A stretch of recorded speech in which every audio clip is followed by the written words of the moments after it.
السلام علیکم نحمده ونصلي على رسوله الكريم اما بعد اسٹیج پر دعا افروز علماء کرام اساتذہ اعزاز عزیز طلباء، آج کا یہ پروگرام مسابقہ کے عنوان پر منعقد ہوا ہے اور اس طرح 3 حصوں پر یہ پروگرام مشتمل رہا۔ ایک ہے تلاوت قرآن اور ایک ہے نعت نبی اور ایک ہے تقریر کا مسابقہ۔ الحمدللہ مجموعی طور پر یہ تینوں چیزیں کامیاب نظر آئی۔ آج کے پرفتن دور میں جبکہ عصری تعلیم کا اتنا زوردار ماحول ہے، اس کے باوجود والدین کا آپ لوگوں کے لیے دینی تعلیم کا انتخاب کرنا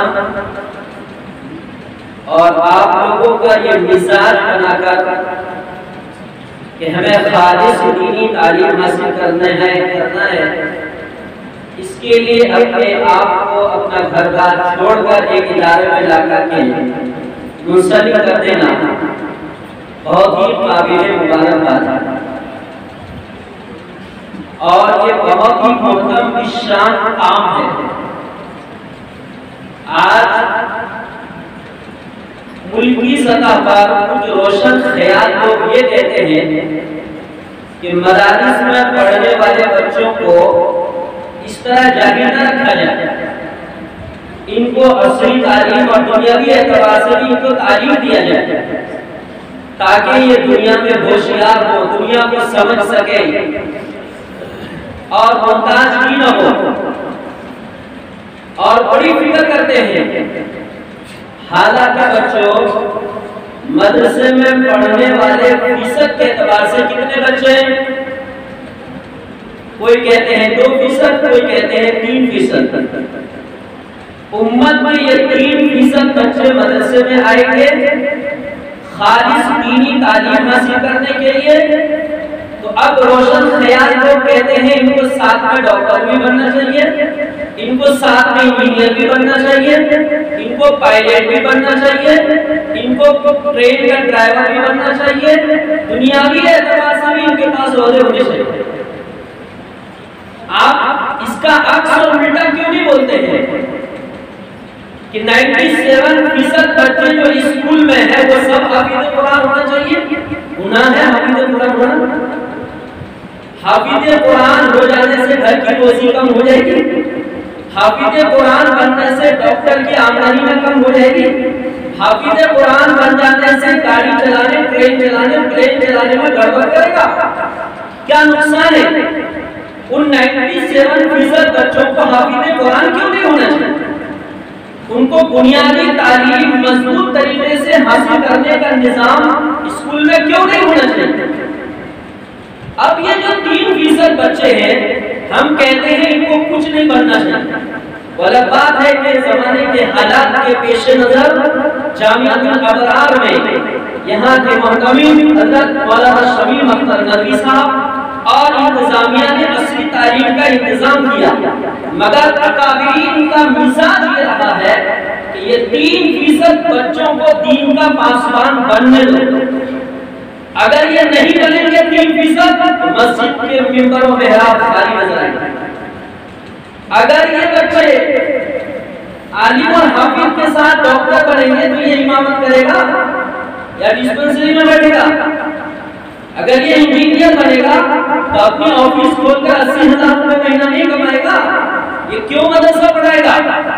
اگر یہ پائلٹ بن جائے گا تو جہاز نہیں چلائے گا؟ یہ کیوں چٹائی پہ بیٹھ کر وہ اما مارا اور نورانی پڑھائے گا؟ اس لیے سلف کا اور اکابرین کا مزاج یہ رہا ہے کہ خالص دینی تعلیم ایسی ہونی چاہیے تاکہ ممبر و محراب کا امام اور خطیب ملے۔ میری بات کو غور سے سنو بچوں، آپ سب کچھ پڑھیے لیکن آپ کم مطمئن نظر، چونکہ میں ابھی آپ سے خطاب کر رہا ہوں، کسی اسکول یا کالج سے نہیں۔ یقیناً آپ حاصل کر رہے ہیں اصلی تعلیم، ٹھیک ہے، لیکن یہ داڑھی، یہ ٹوپی، یہ کرتا، یہ پاجامہ اور اس ادارے کا صبح سے شام تک کا ماحول زندگی میں الگ مت کرنا۔ تب جا کر آپ قوم کے امام بن پاؤ گے، تب جا کر آپ قوم کے خطیب بن پاؤ گے، تب جا کر آپ قوم کے مفسر بن پاؤ گے، تب جا کر آپ اپنی قوم کے محقق اور مفتی اور قاضی بن پاؤ گے۔ اس دامن کو چھوڑنا مت، پڑھو اصلی تعلیم فارم بھرنے کے لیے، پڑھو اصلی تعلیم، ضروریات کی کاغذات لکھ لینے اور پڑھ لینے کے لیے۔ مگر اگر آپ نے یہ چوائس کیا ہے اور آپ کے ماں باپ نے آپ سے یہ امید لگا کر رکھی ہے تو آپ ایک ممبر و محراب کا امام بننا۔ دیکھیے شیخ کیا حالت کے ساتھ ایک مسجد سے ایک امام، معتبر امام اگر نکل جاتا ہے 6 مہینے تک امام نہیں، کیا ہو جاتا ہے؟ پھر بولنا چاہیے ان لوگوں کو کہ مدرسوں کو ڈاکٹر بنانا چاہیے، پھر امام کیوں نہیں ملتا ہے؟ تقریر کرنے کے لیے امام چلیے حافظہ نماز پڑھا دے گا، کہتے ہیں ہم کو تقریر نہیں آتی۔ کیوں میاں مولوی صاحب اور تقریر نہیں آتی آپ کو؟ یہی جب بیچ میں سب گھسائیں گے نا تو میزان تقسیم ہو جاتا ہے۔ امام بن رہا ہے تو خطیب نہیں، خطیب بن رہا ہے تو امام نہیں، نماز پڑھا رہا ہے تو حافظ نہیں، یہ سب تکلیف ہے۔ اس لیے بچوں اپنی لائن کو پکڑ کے رکھو، آپ کے والدین نے آپ کو جس لائن میں دیا ہے اس لائن میں آپ امام بن کے رہیں گے انشاءاللہ۔ میں ایک بات عرض کرتا ہوں، آپ لوگ بڑے اللہ کے نزدیک حسین اور خوبصورت، 2 باتیں عرض کرتا ہوں کہ اہل علم کے درجات بہت بلند ہیں، والذین اوتوا العلم، آگے بولو، درجات، اہل علم کے درجے دنیا میں بھی اور آخرت میں بھی بہت بڑے ہیں۔ دوسری بات سنیے، آپ کون ہیں؟ میں آپ کو بتا رہا ہوں آپ کون ہیں۔ ان الملائکہ لتضع اجنحتها لطالب العلم بما صنع، طالب علم کے لیے فرشتے اپنا پر بچھا دیتے ہیں۔ یقینی بات ہے، فرمایا کس نے؟ صادق المصدوق رسول اللہ صلی اللہ علیہ وسلم نے فرمایا طالب علم کے پیروں کے نیچے فرشتے پر بچھاتے ہیں۔ بات 100% صحیح، ہمیں نظر آئے یا نہ؟ تیسری بات، من سلک طریقا یلتمس به علما سهل اللہ به طریقا الی الجنہ، علم حاصل کرنے کے لیے جو راستہ طے کر کے آتا ہے اللہ تعالیٰ اس کے لیے جنت کا راستہ بھی آسان کرتا ہے۔ سستا ہے جنت، سستی ہے، اتنا آسان ہے جنت میں چلے جائیں گے لوگ۔ اس دور میں یہ ہماری خوش نصیبی ہے، جس لائن میں ہم آئے ہیں اس لائن پر لگے رہنے سے جنت کا راستہ کیا ہوگا بچوں؟ آسان ہوگا۔ دنیا میں بھی بڑے مزے، انشاءاللہ آخرت میں بھی بڑے مزے ہوں گے، مگر اپنی لائن کا ٹائم ہے۔ آج کے انجمن کے تعلق سے میں ایک 2 باتیں عرض کر رہا ہوں بچوں، جس سے حضرت نے فرمایا کہ آپ اپنی رائے دیں۔ میری سمجھ میں ایک رائے یہ آ رہی ہے کہ قرآن ہے، قرآن کا مسابقہ الگ رکھیں، نعت اور تقریر کا الگ رکھیں، اور قرآن میں بھی کچھ وہ بچے جن کی آواز اچھی ہے، دلچسپی ہے، وہ پڑھ بھی سکتے ہو، 10 ہو، 15 ہو، 12 ہو، 8 ہو، 5 ہو، مضبوط تیاری کرائی جائے استاذ کے ذریعے، اور پھر اسی طرح کا ایک پروگرام بھلے 1 گھنٹے کا ہی، شاندار ریکارڈنگ کیجیے، شاندار پروگرام پیش کیجیے، شاندار پیش کیجیے، ہر سال ایسا کیجیے 2 پروگرام مسابقہ قرآن تاکہ یہ آئندہ چل کر بہترین قاری بن سکے، جلسہ اور اسٹیج پر بیٹھنے کے لیے لائق ہو سکے، اچانک کوئی بول دے تو شاندار تلاوت کرنے کے لیے ہاتھ اٹھائے، بغل نہ جھاگے، اس پر ایک مضبوط تیاری ہے۔ باقی نعت کا اور اس کا تقریر کا تو الحمدللہ چل رہا ہے۔ میں یہ کہتا ہوں بچوں آپ لوگوں سے، آپ کو دلچسپی کس چیز میں ہے؟ تلاوت میں ہے، قرأت میں ہے، یا نعت میں ہے، یا تقریر میں ہے، جس چیز میں دلچسپی ہے نا اس پر اپنے آپ کو لگا دو اور محنت کرو، اس کو کہتے ہیں تخصص۔ آپ اس میں تخصص کیجیے۔ اگر تلاوت میں دلچسپی ہے، کوڑی میں بیٹھ کر بہترین اور شاندار تلاوت کیجیے، دوست کو دیکھیں گے، ہنسیں گے نہیں، مذاق ضرور کریں گے، لیکن دوسرے بھی وہ بھی اڑانے کے لیے تیار ہو، زور زور سے تلاوت کیجیے۔ آپ چھٹی کے ٹائم پہ کونے میں ایک طرف بیٹھ کر نعت والے اگر ہیں، ہر چلتے پھرتے آپ کو گنگنانا چاہیے، چلتے پھرتے آپ کو گنگنانا چاہیے، تاکہ کسی پروگرام میں آپ بہترین نعت پیش کر سکیں۔ اگر نعت کی دلچسپی ہے نا بچوں، نعت کی 3 4 5 نعت بہترین مشق کر کے رکھیں، تاکہ کہیں پڑھنے کا موقع آئے بلا تردد آپ کھڑے ہو کے پڑھ سکیں۔ اور اگر میدان خطابت میں دلچسپی ہے تو اچھے اچھے مقررین کی تقریریں سنیے۔ آپ اپنی تقریر میں وہ لہجہ اختیار کیجیے جو لہجہ سامعین پر اثر انداز ہو۔ آپ اپنی بات کو کہاں ختم کر رہے ہیں، جو تقریر آپ نے یاد کی ہے، آپ اس کو اعتماد لہجے میں بولیے بچوں، پورے اعتماد لہجے میں، سامنے والا سن کر یا تو بے شک یا سبحان اللہ، ماشاءاللہ، الحمدللہ کہنے پر مجبور ہے۔ روانی سے بولنے کا نام تقریر نہیں ہے۔ آپ اپنی بات سامنے والے کو کیسے سمجھائیں، یاد کرتے کام یہ بات دھیان میں رہنی چاہیے۔ میں الحمدللہ تقریر بھی کرتا ہوں، اسٹیج پر تقریر کرتا ہوں۔ پہلے بچپن میں نعت پڑھتا تھا، تو ابھی بھی پڑھتا ہوں، لیکن ابھی نعت کے میدان میں ہوں نہیں۔ 2 مصرع سنا دیتا ہوں۔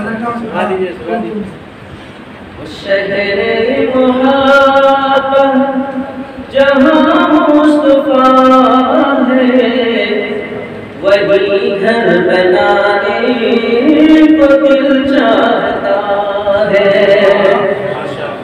شہر محبت جہاں مصطفیٰ ہے، وہی گھر بنانے کو دل چاہتا ہے۔ وہ سونے سے کنکر، وہ چاندی سی میٹھی، نظر سے ملانے کو دل چاہتا ہے۔ وہ سونے سے کنکر، وہ چاندی سی میٹھی، نظر سے ملانے کو دل چاہتا ہے۔ وہ شہر محبت۔ نعت میں بھی یہ طریقہ ایسا ہونا چاہیے، آپ مصرع کو شروع کیسے کر رہے ہیں اور ختم کیسے کر رہے ہیں۔ سامنے والے کو سبحان اللہ کہنا چاہیے، چاند کی طرف زمین اشارہ کیا۔ یہ چاند ستاروں سے کہتا ہے ہر دم، تمہیں کیا پتا ہے وہ ٹکڑوں کا منظر۔ یہ چاند ستاروں سے کہتا ہے ہر دم، تمہیں کیا پتا ہے وہ ٹکڑوں کا منظر۔ نبی کے اشارے میں اتنا مزہ تھا کہ پھر ٹوٹ جانے کو دل چاہتا ہے۔ نبی کے اشارے میں اتنا مزہ تھا کہ پھر ٹوٹ جانے کو دل چاہتا ہے۔ شہر محبت جہاں مصطفیٰ ہے، وہی گھر بنانے کو دل چاہتا ہے۔ اچھا تقریر کیسے کریں گے آپ؟ انجمن پروگرام ہے، اپنا پروگرام ورنہ جلسہ میں بچی میں کرتی رہتے ہیں، وقت کم ہے۔ تقریر کیسے کریں؟ آپ دیکھیے بہترین مقرروں اکابرین کا انداز دیکھیں۔ آپ حضرت مولانا مفتی ابو القاسم دارالعلوم دیوبند کے محتمین ان کے بیان کو سنیں۔ آپ حضرت مولانا طاہر بیانی صاحب کا بیان سنیں۔ اس کے علاوہ انداز سیکھنا ہے تو مفتی تاریخ رسول مولانا الیاس بھمر کا انداز دیکھیے۔ بولنے والے کیسے ہیں؟ مولانا سلمان ندوی ندوہ کے آپ ان کا انداز دیکھیں، اور ایک ہے قاری حنیف صاحب ملتان کے، ان کا انداز دیکھیں۔ ان کے انداز پر بھی بہت سارے لوگ کرنے کی کوشش کرتے ہیں، اور میں بھی اس کی نظر انصار صاحب تو میں آپ کو اس کا تجربہ بتاتا ہوں کیسے خطبہ پڑھیں گے تو اتنا اصل انداز یعنی اعتماد لہجے میں خطبہ پڑھیے. دیکھیے کہ آپ کیا کہہ رہے ہیں. میں درود شریف سناتا ہوں قاری حنیف صاحب جو پڑھتے ہیں. اللہم صلی علی محمد وعلی آل محمد کما صلیت علی ابراہیم وعلی آل ابراہیم انکا حمید مجید. اللہم بارک علی محمد وعلی آل محمد كما باركت على إبراهيم وعلى آل إبراهيم إنك حميد مجيد. ایسا درود پڑھیے کہ لوگ آپ کا ساتھ آئیں. تقریر کا انداز بتاؤ کیسا کریں. آپ کو کچھ مل رہا ہوگا یہاں, آپ تیار ہوئیے ذہنی اعتبار سے. کسی کی شہادت کی گواہی دینے کے لیے مکہ کی گلیاں آئیں گی, کسی کی شہادت کی گواہی دینے کے لیے تفریحی ریت و دھوپ آئیں گے, کسی کی شہادت کی گواہی دینے کے لیے بدر کا میدان آئے گا, کسی کی شہادت کی گواہی دینے کے لیے احد کا میدان آئے گا, کسی کی شہادت کی گواہی دینے کے لیے تبوک کی جنگ آئے گی. مگر قربان جاؤں حضرت عمر رضی اللہ تعالیٰ کی شہادت کی گواہی دینے کے لیے نبی کا مصلی آئے گا. کسی کی شہادت کی گواہی دینے کے لیے بدر کا میدان آئے گا. قربان جاؤں حضرت عمر رضی اللہ تعالیٰ کی شہادت کی گواہی دینے کے لیے نبی کا منبر آئے گا, نبی کا محراب آئے گا, فجر کی نماز آئے گی, اللہ کا قرآن آئے گا, سارا مدینہ آئے گا.